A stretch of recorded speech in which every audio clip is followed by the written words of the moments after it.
eked out an incredibly successful football career at Manchester United, played 85 times for England, and has built a portfolio of properties in Manchester, has got into media, was a crap football manager, didn't last long at Valencia, but has made a fortune, cynically on the back of his mate David Beckham, but he's made a fortune, 70 million quid he's worth. Gary Neville, a.k.a. Gary Lineker Mark II, thought it would be a really good idea over the weekend on his Insta thing or whatever, I don't know, Twitter, twat or whatever, What, LinkedIn is it? Yeah, I don't know what that is. Anyway, this is what the idiot Gary Neville said. Pin back your lug-holes and don't get too angry. Go.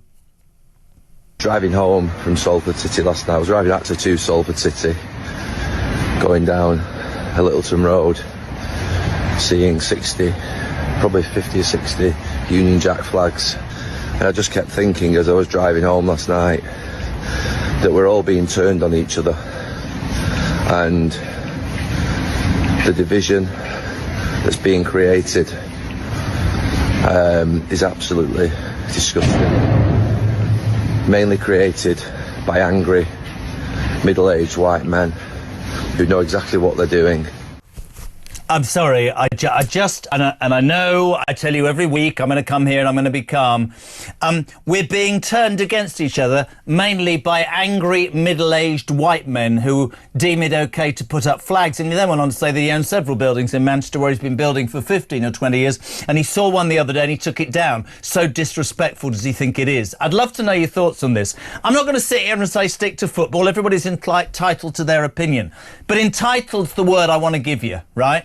Why am I surrounded by people like Neville who have made millions on the back of working class people, people they're supposed to represent, people they're supposed to respect?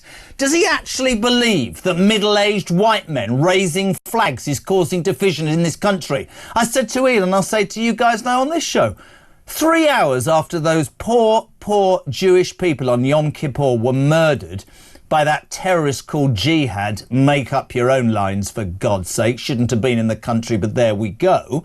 A protest march not 3 hours later, not a mile away, with people waving Palestinian flags and shouting obscenities. But Gary Neville wouldn't mention that, would he? No, but if you stood up and you went, I think it's disgraceful that these people are marching and inciting violence, people like Neville would go, oh, this is unfair, but it's all right to attack middle-aged white men. I'll tell you what, Gary Neville, right? Do two things. Take your fortune and give it to every immigrant and every group that you think isn't treated well in this country. Do that, but you won't, will you? Or go and live somewhere, you numpty, where there are immigrants on the streets and where your teenage daughters might not feel safe, rather than behind the gates of your massive mansion in Cheshire. I think it's an absolute outrage. I don't know what you think.